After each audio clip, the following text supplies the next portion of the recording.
And welcome back to Word of Mouth. This is word from our viewers, and we have the review for Brick Mansions. Again, this is going to be the final film for Paul Walker. Now, this was directed by Camille Delamare. It stars Paul Walker, David Bell, and RZA from the Wu-Tang. Now, in the film, Paul Walker does play a police officer, as always, but he does play a police officer, and he's going into Brick Mansions, which is a district that has been cut off from the city of Detroit. It's overridden by criminals and a crime lord. He goes by the name of Tremaine, which is played by the RZA. Now, in the film, the RZA Tremaine, he gets a bomb. He gets a bomb that's set to detonate in Brick Mansions in this district. And they send Paul Walker's character in here to find the bomb and detonate it. And Paul Walker does take this task on because he is set on vengeance, avenging his dad, who Tremaine killed. So let's go right into this review. It is going to be bittersweet because we are seeing Paul Walker and his final acting role of a lead character in this film. So even though it's bittersweet, this review will send him off, and this is going to be our rest in peace to Paul Walker here at Word of Mouth. So let's go into the acting. Acting, I'm going to give this a solid 3.5. We had some pretty good acting. Paul Walker, of course, he just does well with action. It's his thing. It was his niche. So you really didn't need much from him. I just think he was naturally a person who could act, and he was just very good at action films. So the acting from him was definitely there. David Bell, wow. He is a free runner for you. I felt like I was watching a video game just watching him perform. It's crazy. Just the stunt work and just his freestyle, free running was definitely crazy. So even if his acting per se wasn't extraordinary, I'm just going to say just based off of his performance, that was just great.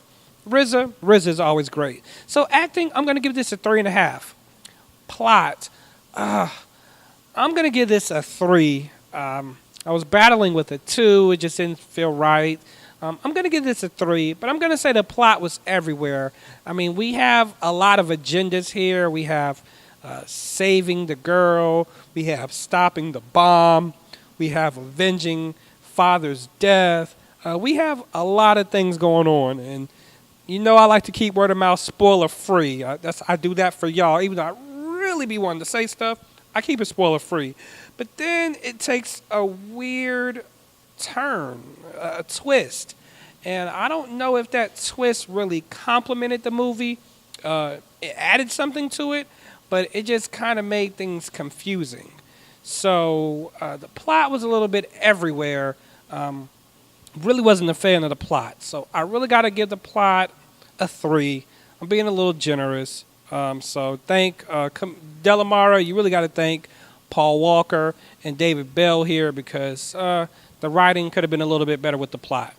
Now let's go to the entertainment. Now we got to give this a solid 4.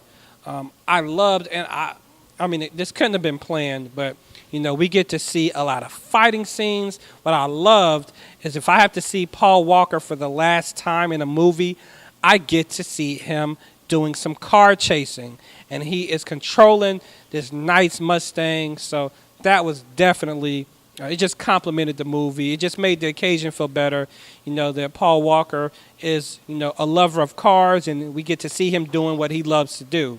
The free running, again, I just got to stress, it's crazy. If any gamers are watching this and you're a fan of Assassin's Creed game, which I really love that series, this dude is Ezio for real. If y'all making an Assassin's Creed movie, go get David Bell for Ezio. Because this dude is free running, jumping off of anything, crashing into just crazy. That alone was some great entertainment. And just him and the chemistry with Paul Walker together, they make a great tag team just with some fighting and some free running and mixing it together. And it's really dope. That's the only word I know to really describe this. It is super dope, stupid dope. All the dopes. It's just dope. So definitely entertainment. I gave this a 4. Not going to give you my rating just yet. I'm going to go ahead and check with my special guest, Ice. She's with me seeing Brick Mansion. So if you don't think what I'm saying is true, let's check out with her, and then we'll revisit what I got to say, and I'll give this a final wrap-up as we go ahead and review Brick Mansions and send Paul Walker off the right way. Again, coming next, my special guest, Ice. And welcome back to Word of Mouth. We have word from the viewers. And I have my special guest, Ice, with me today.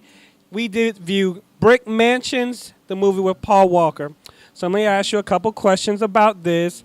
Did you like the movie? I did enjoy the movie. Okay. Are you a fan of Paul Walker? Yes, I am. He's, nice looking and played in Fast and Furious, so of course. How was it to see him in, this was his last movie, so how did it feel just kind of watching him in his last movie? It actually felt great. I really didn't think about the fact that he's not with us any longer until the end when they show, rest in peace and everything like that. But other than that, I just felt like it was just any other movie. Now, what would you say is your favorite part of the movie without giving out any spoilers? What was the best part of this movie to you? The best part was the new guy that they got on the scene who just be flipping around in the buildings and everything. Him and Paul Walker are just amazing together. Okay. So did you think this was a good movie from Paul Walker? I know you say you like the Fast and the Furious. So was this something different from him? It was a bit different for him, especially, him playing like a cop, but he's still, that good guy. So it was different, but it's still related to his character. Okay. So I like for my viewers to give a scale, their interpretation of what they think their view was. So 1 being the lowest, 5 being the highest. What would you rate it and why? I'm going to go ahead and say like a 4, 4.5. And the reason why is because it was a lot of action, nice, cool cars, a lot of fighting. So I just enjoyed it all the way through, even with Paul Walker in there. So it's a good movie. Okay, so y'all heard it here. She gave it a 4, possibly a 4.5 on a 5 scale, so that's definitely a good view. And I'll be right back with my view, and we'll be signing off on Paul Walker's last movie with us, Brick Mansions, and we'll be back. So now for the wrap up, again, thank you, Ice, for being my special guest today for this review. Y'all might see her again, because she definitely did a great job with this review for me today. So again, for my wrap up, I have the acting at a good 3.5. Very good acting from Paul Walker, the newcomer who is free running crazy. Definitely some good acting from him. And RZA, he always delivers. I definitely want to see him doing some more things behind and on front of the camera. For the plot, I'm going to give this a 3.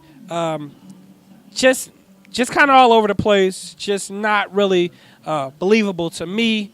I just really was not digging the plot, but I'm definitely still going to give it a 3. It was average to me.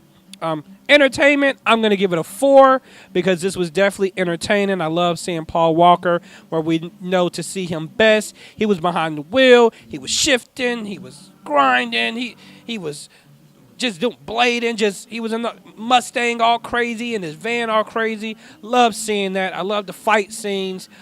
It was a lot of action. So definitely for the entertainment, I'm going to give this to 4. Overall, this film gets a 3.5 stars for me. It's definitely bittersweet. I got to say again, it's definitely bittersweet seeing Paul Walker in his last movie that we're probably going to see from him. Fast 7, we'll see how they do that. But this is actually his last film. And I liked seeing this, him going out on a different note. We've been seeing Fast and the Furious for, 6 films, going on his 7th now. So I love seeing him doing something different. But he still kind of reprises the character. He's an officer, but he's still someone that stands for what's right. And I just love that about Paul Walker. So, again, definitely want to send a special rest in peace to Paul Walker. And we love what you did for the film industry. Well, that's going to be it for this episode. Again, I am your host, Montrel. Special thanks again to Ice, my special guest. This is The Word of Mouth, your #1 source for entertainment news and movie reviews. People, I will see you next week.